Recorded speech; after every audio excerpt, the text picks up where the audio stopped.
정혜준 목사님께서 말씀해 주셨듯이 우리 사랑가득교회는 개척한 지 6년, 7년밖에 되지 않은 교회이고 또 아이들이 1명에서 10명 정도 되는 교회입니다. 그래서 가장 작은 규모의 교회로서 사례 발표를 제가 시작하게 되었고, 교회가 작다고 해서 꼭 배울 점이 없는 것은 아닙니다. 우리 교회보다 좀 더 규모가 있는 교회에 우리 주일학교 교사분들이 아마 대부분이실 텐데요. 그럼에도 불구하고 서로 배울 점이 있고 또 참고할 점이 있고 도전할 점이 있음을 믿습니다. 제가 개요 및 배경을 좀 설명을 드리고 그 다음에 실질적으로 우리 주일학교를 맡아서 하고 있는 제 아내가, 사모가 좀 실질적인 사례 발표를 좀 하도록 하겠습니다. 예, 잘 들리시나요? 예, 저는 소리가 굉장히 크네요. 앞에서는 한번 해보겠습니다. 자, 페이퍼를 중심으로 한번 해보겠습니다. 우리 교회는 이제 우리 교단이 추구하고 있는 바와 같이 정통 개혁주의 신학을 토대로 해서 신앙을 추구하는 성도들이 모여 있는 교회입니다. 어른 약 20명, 그리고 어린이 약 10명 정도의 성도들이 출석하고 있고, 현재 아이들은 약 7명 정도 출석을 하고 있습니다. 혹시 우리 사랑가득교회보다 더 어린이의 숫자가 적다 한번 손들어 보시겠어요? 예, 있기는 있네요. 보니까 감사합니다. 아마 대부분의 교회들은 이거보다 조금 더 많거나 조금 더 많거나 아마 이제 가지각색의 이제 교회들의 모습이 있을 텐데, 가장 작은 모델로서, 하지만 또 자부심을 가지고 우리 모든 교단의 주일학교 선생님들 앞에 또 우리 교회의 모델을 소개하고 싶은 마음에 이 자리에 서게 되었습니다. 자녀들 신앙 교육에 1차적인 책임이 누구에게 있을까? 누구라고 생각하세요? 아마 잘 아시다시피 부모입니다. 부모에게 그 신앙 교육에 책임이 있다고 하는 것은 아무리 강조해도 부족함이 없는 하나님의 말씀의 가르침입니다. 이것은 아담서부터 지금 이 시대까지 변함없는 진리의 가르침인 것이죠. 어떤 부모는 집에서 신앙교육을 하기가 힘드니까, 집에서 신앙교육을 하기 힘드시죠? 쉬운 분 계세요 혹시? 집에서 신앙교육하는 건 너무 쉽죠? 한번 손 들어보세요. 아마 없으실 거예요. 우리 모두가 느끼는 게 다 동일할 것입니다. 그런데 집에서 신앙교육 시키는 게 너무 힘드니까 주일학교 선생님에게 떠넘기는 그런 방식의 마음을 가지고 있는 경우는 아마 바람직한 생각이 아닐 것입니다. 기독교 교육에 있어서 교회와 가정 어느 것이 더 중요하다라고 말한다는 것은 무의미한 일이죠. 모두가 다 중요한 것입니다.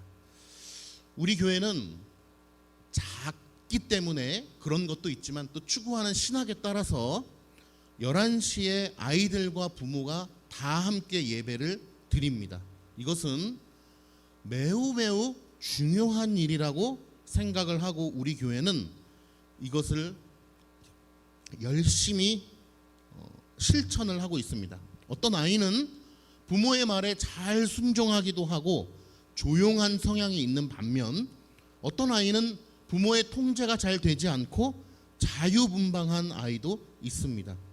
그러나 분명한 것은 이 11시 예배에 부모와 아이들이 함께 예배를 드릴 때 우리 선생님들이 앉으신 것과 마찬가지로 양옆에 엄마 아빠가 앉고 사이에 아이들을 껴서 앉는데, 아이들을 끼고 앉아서 예배 드린다는 것은 결코 쉬운 일이 아니다. 하지만 동시에 어려운 일도 아니다라고 말씀드리고 싶습니다.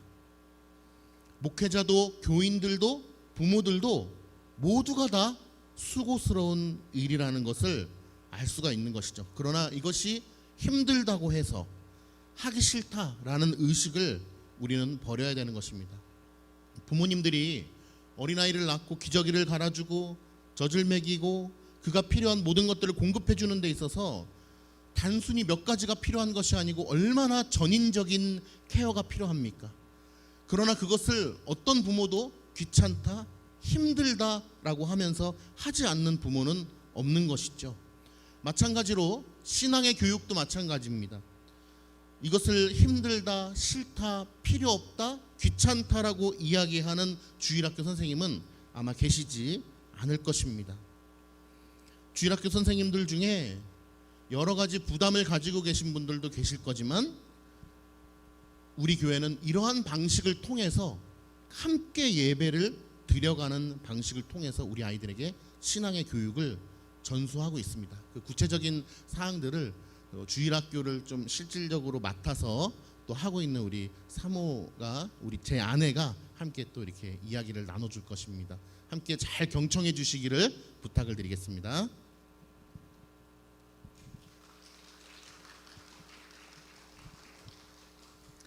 안녕하세요. 저는 사랑가득교회 이제 저희 교회에서는 어린이 예배라고 표현을 많이 하는데 어린이 예배를 혼자서 담당하고 있는 교사 이성은입니다.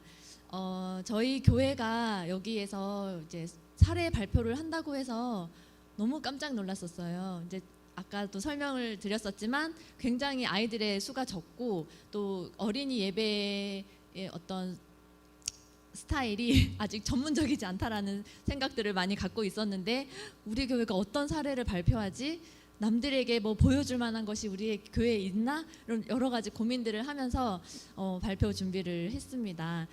저희 교회보다도 더 어린이가 적은 교회가 있다고 아까 하셨는데 위로를 받고 한번 저희 교회의 어린이 예배 상황을 한번 소개해 드리도록 하겠습니다. 우선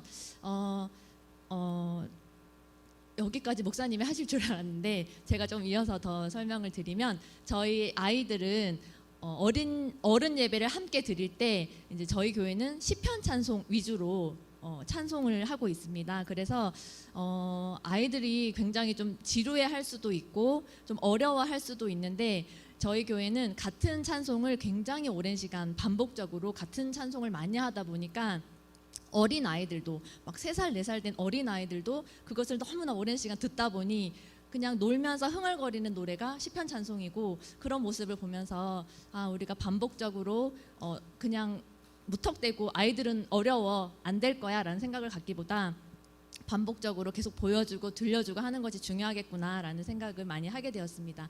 이거는 동영상인데요. 저희 어른 예배 때 아이들이 시편 찬송을 너무 열심히 부르는 모습입니다. 한번 실행시켜 주시겠어요? 이제는 아이들의 목소리가 어른들의 목소리보다 더 크게 들려서 정말 맑은 목소리로 아이들이 시편 찬송을 불러줍니다.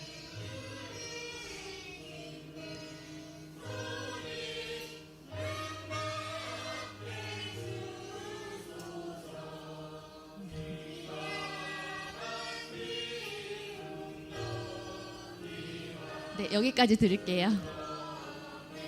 네, 우리 아이들이 이제 자주 듣다 보니까 이제는 화면을 보면서 같이 이렇게 따라 부르는 수준이 되었고 지금 화면에 보이는 아이들은 초등학생이지만 유치원에 다니는 그런 어린 아이들도 이 찬양을 같이 놀면서 흥얼거리는 찬양이 되었습니다. 그리고 이제 공예배는 어쨌든 굉장히 긴 예배인데 저희 교회는 특히 예배가 굉장히 길어요. 설교만 해도 1시간 정도인데 그 설교를 아이들이 처음부터 끝까지 함께 합니다. 물론 초등학생들에게는 조금 강관적으로 엄마 아빠 옆에서 끝까지 예배를 하도록 이제 권장을 하고 있고 유치원 아이들에게는 조금 자유롭게 휴식할 수 있는 시간을 주고 있는데 이 지금 설교 노트예요. 지금 글씨가 굉장히 엉망이긴 하지만 지금 초등학교 3학년이 된 아이가 초등학교 1학년 때 썼던 설교 노트예요.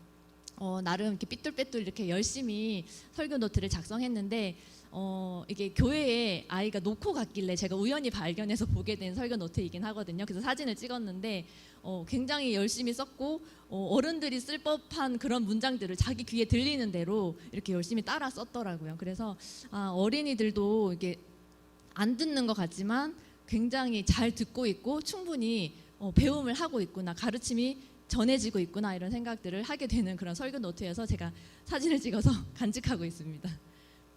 자, 그리고 이제 주일 어린이 오후 예배는 이제 지금 현재는 어른들이 오후 2시에 예배를 드릴 때 다른 공간에서 이제 따로 어린이 예배를 진행을 하고 있는데요.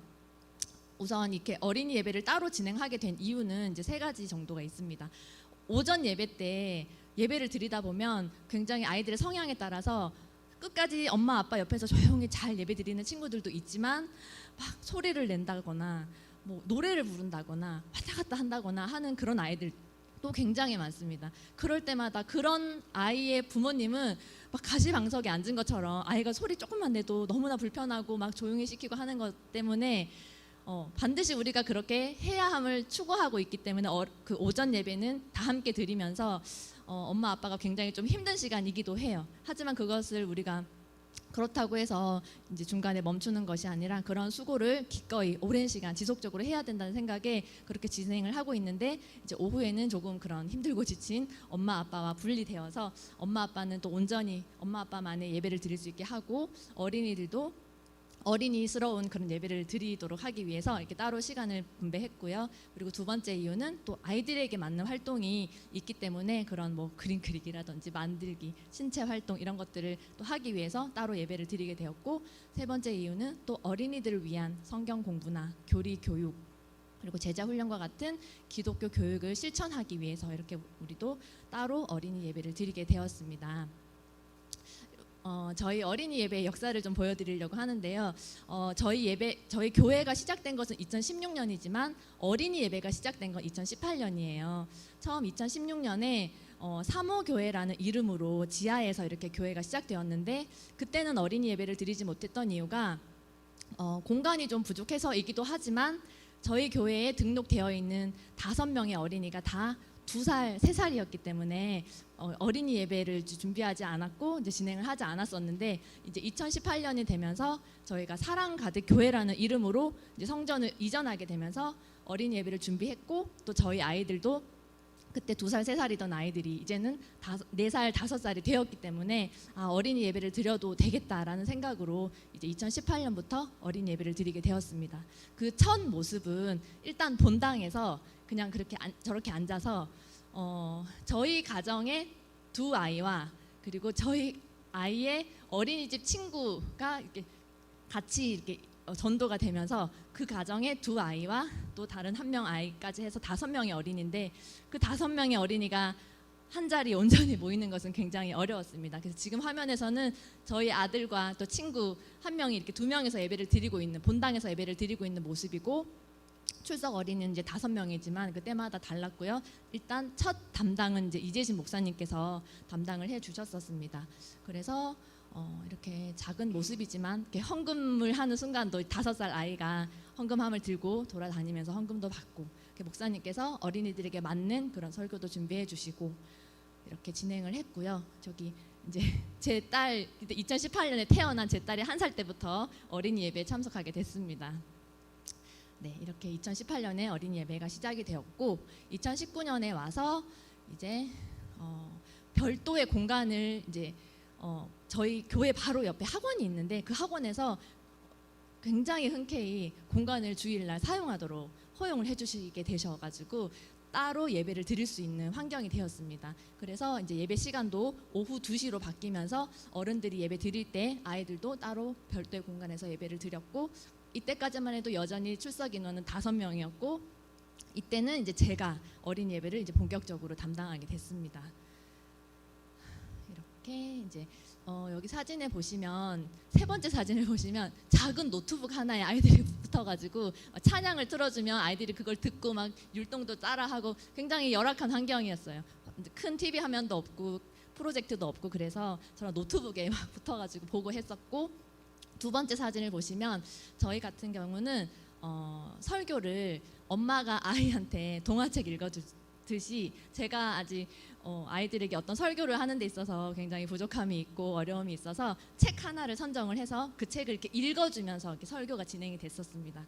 그래서 그 맨 처음 세상이라고 해서 아담과 하와가 처음 나와서 이제 어떤 일들이 일어나고, 그리고 그것이 구약에서부터 신약의 끝까지 그 책을 한 60권 정도가 되는데, 그거를 저희가 한 2년에 걸쳐서 두 번을 돌았어요. 이제 같은 아이들이지만 한 번 다 읽고 또 한 번 더 읽고 그렇게 2년을 같이 그렇게 돌았었고요. 그리고 찬양 율동은 이렇게 진행을 했었습니다. 그리고 2020년이 되면은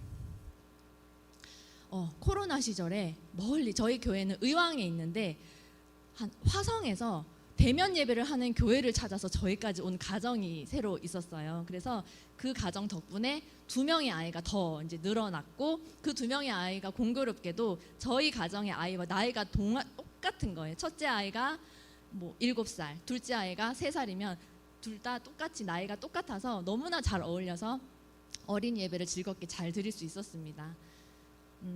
이것도 동영상인데요. 제 딸 3살에서부터 요 두 아이가 7살인데 이 3살부터 7살까지 모두가 십계명을 찬양으로 부르는 모습인데 한번 틀어주세요.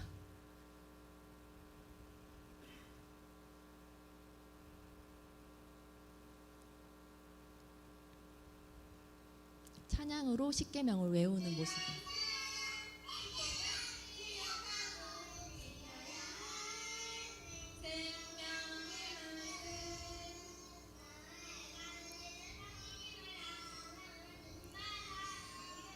저희 아들입니다.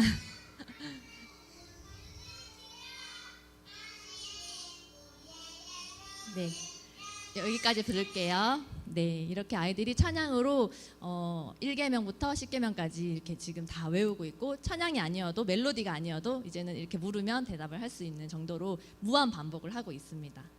그리고 이제 2021년이 되어서 또 새로운 가정이 들어옵니다. 정말 감사하게 또 그 가정에 아이가 3명이더라고요. 그래서 어린이 예배가 막 부흥을 했어요. 덕분에. 그래서 이렇게 막 굉장히 많아졌고 또 이 새로운 아이가 또 친구들을 막 데려와가지고 막 너무나 인원이 막 14명까지도 부흥을 했었어요. 그리고 지금 제일 끝에 또 동영상인데 한번 틀어주시면 이제 저희가 매일매일 반복하는 찬양들이 십계명, 사도신경, 그리고 성경 목록, 주기도문 요거를 정말 몇 년 동안 매주 빠짐없이 반복을 해서 하고 있거든요. 찬양으로도 하고 암송으로도 하고. 그래서 지금은 한번 어른 예배 때 저 아이들이 성경 목록송을 발표하는 그런 모습이에요. 틀어주세요.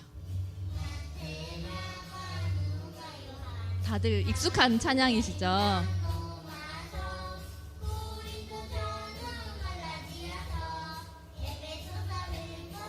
네, 넘어가겠습니다. 그리고 나서 이제 2022년 굉장히 많아 보이죠. 막 친구들의 친구가 막 오고 엄마의 친구가 막 아이를 데리고 오고 해서 저희가 빌렸던 공간이 막 가득 차가지고 굉장히 부흥한 모습입니다. 2022년의 모습이고요. 2023년에는 이제 또 여러 가지 사정으로 또 이사간 가정도 있고 또 그러한 사정으로 인해서 현재 아까 처음에 발표했던 것처럼 고정적으로 출석하는 인원이 7명이 되었고 요 마지막 사진이 지금 가장 최근의 사진이에요. 저희 가정의 자녀 2명과 화성에서 온 자녀 2명과 그 3남매 이렇게 해서 고정적으로 출석하는 인원이 7명입니다. 그 외에도 이제 나올 수 있는 인원들이 있지만 좀 주일 성수가 잘 안 되고 있는 친구들 다 나온다면 굉장히 많아질 것 같습니다. 자, 이거는 이제 저희 교회의 어린이 예배 순서이고요. 저희가 어린이 예배를 담당하고 처음 시작했을 때는 그냥 아무것도 없이 그냥 그 책 한 권, 동화책 한 권 들고 노트북 열어서 음원 틀어주고 그렇게 예배를 진행을 했었는데 이제 막 2022년에 되어서는 제가 좀 뭔가 좀 매뉴얼화 했으면 좋겠다라는 생각이 스스로 들어서 PPT라는 것을 이때 2022년부터 처음 만들기 시작해서 이제 뭐 순서도 이렇게 한번 정해보고 주보 같은 것도 한번 만들어보고 그래서 이 순서에 따라서 요 아이들이 이 순서도 익숙해지고 또 뭐 여러 가지 그 상황을 아이들도 잘 같이 저랑 알아서 그 순서에 맞게 매뉴얼에 맞게 같이 진행하면 좋겠어서 이제 PPT를 만들어서 같이 그 PPT를 보면서 예배를 드리게 됐어요. 일단 순서는 먼저 찬송을 하면서 시작을 하고 이어서 아까도 말씀드렸듯이 사도신경, 십계명, 성경 목록송 그리고 주기도문은 매주마다 빠짐없이 반복을 하고 있고요. 그리고 이제는 아이들이 돌아가면서 대표기도도 하고 말씀 전하고 주기도문하고 마치고 나서 밑에 소요리 문답이라고 써 있는데 저거는 나름 2부 순서예요. 1부 순서는 이제 일반적으로 드리고 나서 다른 교회는 아마 2부 순서에 공과 공부라는 걸 하는데 저희도 처음에 공과책이 있었지만 아이들이 뭐 갑자기 새로 오거나 했을 때 저희가 이제 형편이 막 많이 준비해 놓고 언제나 들 수 있는 그런 상황이 아니어서 새로운 친구들은 책이 없고 그래서 또 다시 사야 되나 이런 고민들을 하게 되면서 나름 이제 누가 새롭게 와도 언제든지 줄 수 있는 내가 뭔가를 만들어서 출력해서 줄 수 있는 그 자료를 만들어야 되겠다 해서 그런 자료들도 많이 만들게 됐습니다. 뒤에서 조금 보여드리겠고요. 찬송 같은 경우는 처음에는 이제 저도 주일학교를 나왔으니까 제가 어렸을 때 많이 부르던 찬양 위주로 엄마의 추억이 있는 그런 찬양 위주로 아이들을 가르쳤어요. 뭐 싹트네 아니면 뭐 천국은 마치 이런 거 저도 어렸을 때 다 했던 거기 때문에 아이들도 좋아하겠지라는 생각에 그런 찬양 위주로 많이 했었는데 또 리조이스에서 그런 찬양을 굉장히 많이 잘 만들어 주셔가지고 율동도 잘 보고 따라하고 같이 부르고 음원을 활용해서 잘 했었는데 저희 교회가 이제 추구하는 방향이 목사님께서 어린이 예배 때도 아이들이 시편 찬송을 불렀으면 좋겠다. 오전 예배 때 했던 것처럼 그렇게 요구를 하셔서 처음에는 오전 예배 때 하는 아까 불렀던 그런 시편 찬송을 어린이 예배 때도 해봤는데 아이들이 좀 오전에도 그렇게 했는데 오후에도 하니까 굉장히 힘들어하는 모습들이 있어서 많은 고민 끝에 그렇다면 그런 말씀으로 이루어진 그런 찬양으로 한번 해보자. 꼭 시편이 아니어도. 그래서 또 이렇게 검색을 많이 해봤더니 말씀으로 이루어진 많은 찬양들이 또 올라와 있더라고요. 그래서 그런 것들을 활용해서 아이들이 그 찬양을 오전 예배 때 우리가 같은 찬양을 늘 반복하는 것처럼 오후에도 이 말씀 찬양을 그냥 한 번 하고 말고 이런 것이 아니라 굉장히 오랜 시간 반복을 해서 아이들이 암기할 수 있을 정도로 반복을 좀 많이 하는 편이고 그렇게 해서 말씀으로 이루어진 찬양을 계속 하고 있습니다. 아이들이 좋아할 만한 또 중요한 그런 말씀들을 찾아서 들려주고 함께 나누고 있고요. 그리고 대표기도 같은 경우는 초등학생들에게는 이제 처음 이걸 시작했을 때 아이들이 막 1학년, 2학년, 초등학교 1학년, 2학년이어서 그때는 이제 막 책 읽는 것이 중요하고 글자를 익숙해져 가는 게 중요한 때여서 나름 제가 화면에다가 기도문을 써주고 초등학생들은 그거를 크게 따라 읽게 하면서 그거를 대표 기도로 했었습니다. 그리고 유치부 아이들은 이제 글자를 읽을 수 없으니까 제가 이제 옆에서 같이 앉아서 귀에다 대고 뭐 하나님 아버지 하면 그 유치부 아이가 큰 소리로 따라서 그 기도문을 이렇게 외우게 해서 유치부부터 초등학교까지 모두가 다 대표기도 담당을 할 수 있게 돌아가면서 하고 있고요. 그리고 이제 한번 넘어가서 또 보겠습니다. 그래서 이 찬양은 이런 식으로 마가복음 1장 17절 이것도 찬양이에요. 깜짝이야.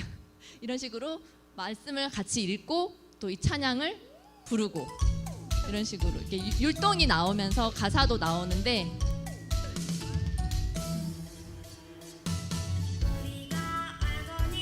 네, 이런 찬양으로 이제 예배 전에 이제 시작을 하고 있습니다. 요것들은 그냥 넘어갈게요. 네. 그리고 나서 이제 사도신경으로 이제 다 같이 암송을 하는데 저희가 사도신경도 찬양으로 했었어요. 처음에는 지금 화면을 보면 이제 글자로만 나오는데 처음에는 막 율동이 나오는 그런 사도신경이었는데 또 목사님께서 우리 어린이들도 글자를 보고 이렇게 암송할 수 있는 수준까지 만들어 달라 하셔가지고 일단 아직은 유치부부터 저희가 초등학생까지 같이 진행을 하고 있기 때문에 굉장히 목사님께서 요구하시는 대로만 하기에는 좀 어려움이 있었습니다. 그래서 첫째 주, 둘째 주, 셋째 주 정도는 찬양으로 진행을 하고 넷째 주에는 월 마지막 주에는 이렇게 글자로만 보면서 이제 초등학생들이 크게 암송을 해주면 이제 동생들도 듣고 조금 이렇게 흥얼흥얼 따라할 수 있게 그런 시간을 이렇게 가지고 있고요. 그렇게 사도신경 진행하고 이것도 이제 찬양이 나오고요. 그리고 십계명 아까 보여드린 영상처럼 요게 이제 간단하게 십계명을 이렇게 찬양으로 만들어진 이것도 이렇게 이것을 셋째 주까지는 이렇게 노래로 하고 넷째 주에는 이제 성경에 나온 그대로를 굉장히 길어요. 이거를 초등학생들이 다 읽어주도록 이렇게 넘겨가면서 한 달에 한 번씩 정도는 이렇게 진행을 하고 있습니다. 그리고 또 빠뜨리지 않고 하는 게 성경 목록송. 이것도 이제 너무 많이 해서 아이들이 이제 다 잘 알고 있어요. 4살, 5살 아이들도 같이 잘 따라 부르고요. 이런 식으로 지금 보이는 화면이 제가 어린이 예배 때 쓰려고 제가 직접 만들어서 나름 매뉴얼화한 그런 화면입니다. 그리고 이제 대표기도 순서 지금 이 아이도 6살 아이인데 이제 내일 대표기도 할 아이입니다. 그리고 이제 성경 말씀은 이제 지금은 좀 바뀌었는데 예전에는 이제 아까 아까 처음 말씀드렸을 때는 책 한 권 들고 들어와서 제가 직접 이렇게 책을 보여주면서 넘기면서 엄마가 책을 읽어주듯이 책을 읽어줬었다면 이제 PPT를 만들게 되면서 그 책을 PPT에 넣었어요. 그래서 보시면 이제 그 해당되는 말씀도 이렇게 같이 읽고 같이 읽기도 하고 성경을 가져와서 직접 찾아보기도 하고요.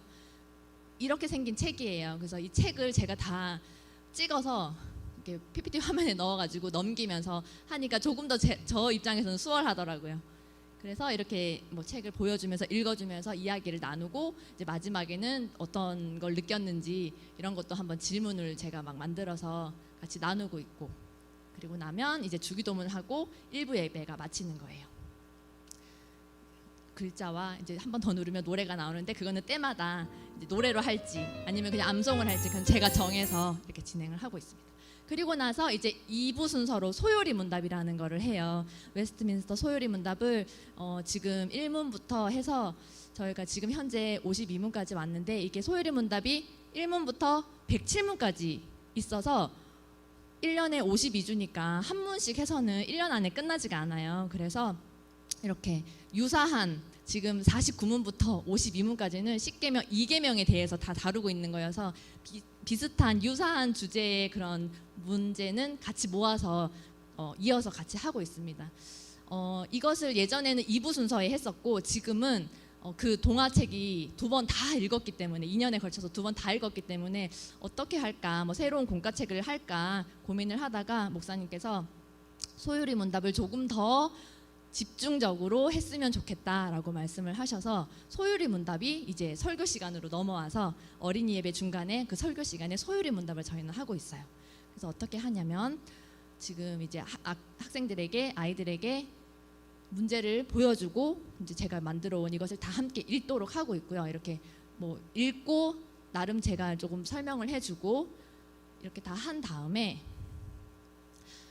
그냥 이렇게 읽고만 끝나면 아이들이 과연 이걸 다 이해를 했을까? 다 알고 있을까? 이런 의문이 들어서 제가 고민을 많이 했었는데 누군가가 그런 얘기를 하더라고요. 선, 암기, 후, 이해가 필요한 거다라고 얘기를 하셔서 이해를 하든 하지 않든 무조건 외우게 해야 한다라고 하셔서 무조건 그냥 외우게 하기는 조금 힘든 부분이 있어서 일단은 저희는 한번 그럼 손으로 써보게 하자라는 생각이 들어서 제가 또 어떤 교재를 만들게 됐어요. 그래서 지금 아이 한 명 한 명 한 명의 파일을 만들어서 제가 요 밑에 있는 책은 좀 처음 만들 때 참고했던 책인데 아이들 한 명 한 명 한 명의 파일을 만들어서 지금 잘 보이지 않지만 요거 한 페이지당 소요리 문답 1문 또 넘기면 2문 한 페이지당 한 문씩 있어서 위에는 문과 답이 있고 밑에는 아이들이 한번 써보는 그런 공간이 있고요. 그 아래에는 이제 지금 또 여기 이게 처음 만든 거여서 지금 또 조금 형태가 달라졌는데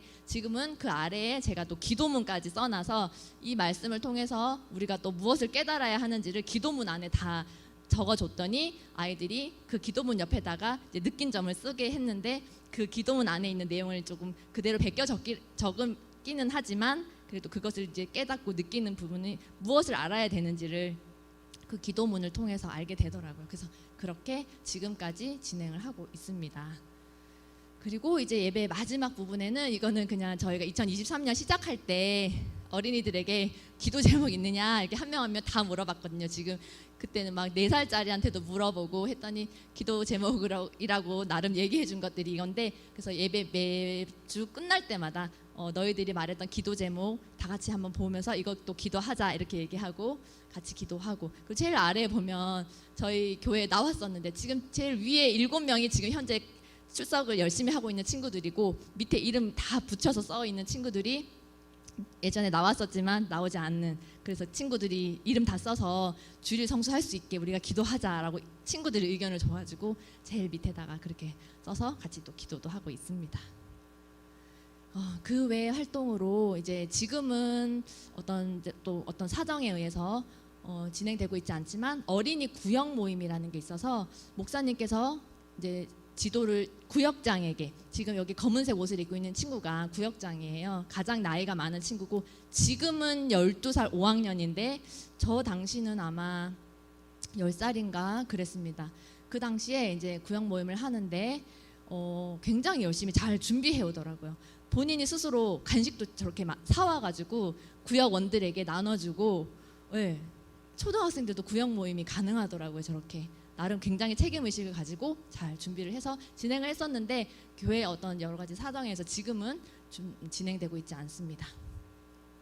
그리고 네, 영상이었네요.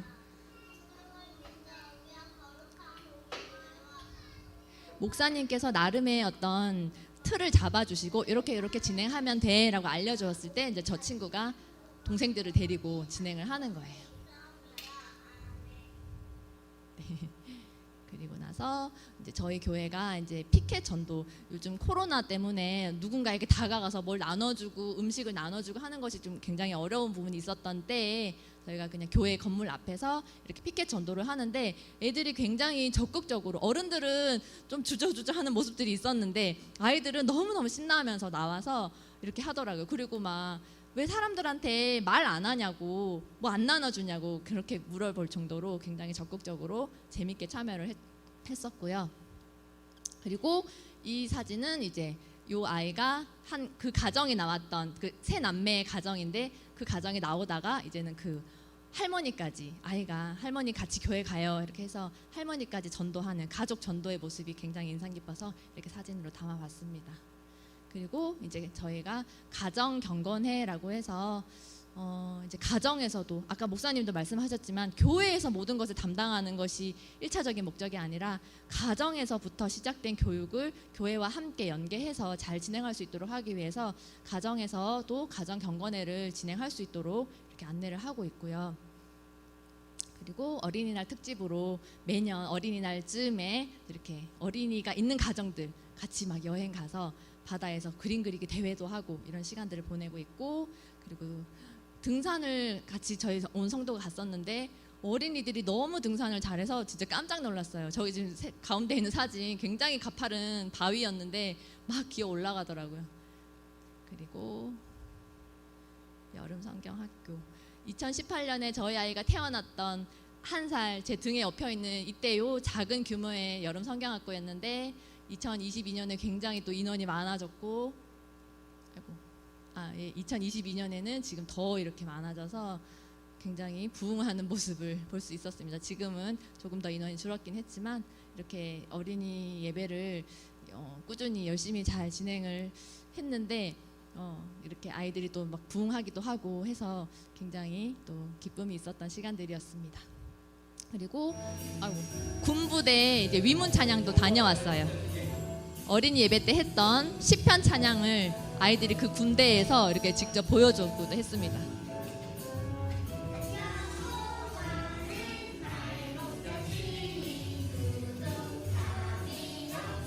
저는 이때 코로나에 확진되는 바람에 제가 지도해놓고 따라가질 못했어요. 근데 너무나 잘하고 돌아왔다고 합니다.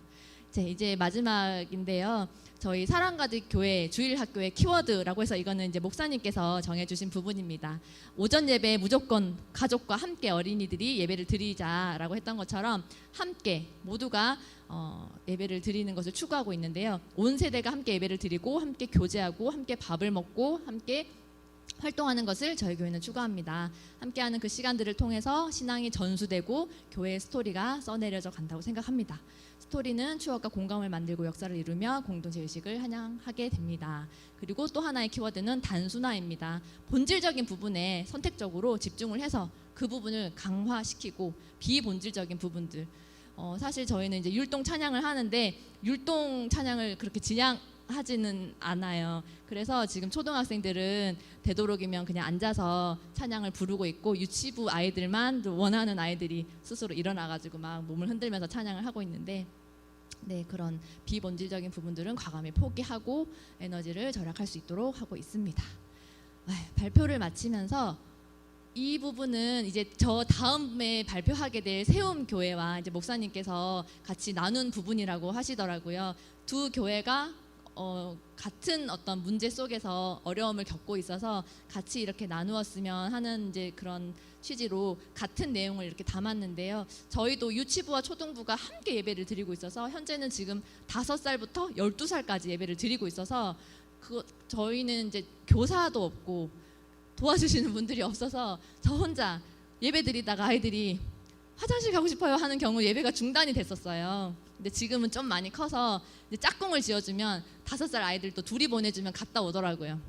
예전에는 한 명이 화장실 가고 싶으면 중단시키고 제가 가서 도와주고 돌아오고 그랬었는데, 그리고 또 소요리 문답이나 이런 걸 진행할 때 초등부와 유치부의 어떤 수준에 대해서 좀 차별화 두는 것이 굉장히 어려워요. 초등학생들은 아까 쓰는 걸 했었고 유치부 아이들은 그와 관련된 그림이 있어서 그것을 색칠하면서 같은 시간 같은 활동을 하고 있습니다. 그리고 이제 주일 학교와 가정 활동의 연계를 중요시하고 있고, 그리고 저희 교회는 이제 저 혼자 하다 보니 여러 가지 활동들이 굉장히 부족해요. 그런 것들 좀 더 활성화했으면 좋겠고, 또 여러 가지 훈련들을 잘 개발해 나가기를 바라고 있고요. 그리고 지금 저 혼자 다 하고 있는데 교사나 이제 스텝 이런 분들이 더 많이 오셔가지고 교회 함께 해주시고 또 더 어린이 예배를 더 많이 이렇게 보조해 주시고 같이 힘써 주시면 더 좋을 것 같다는 생각에 이 4가지 문제는 이따가 세움교회 목사님께서 발표해 주실 때 더 함께 또 같은 이야기들을 나눠 주실 것 같습니다. 저는 여기까지 발표. 네, 질문을 받으라고 하시는데요. 혹시 질문이 있으실까요? 네. 네. PPT 어떤 PPT요?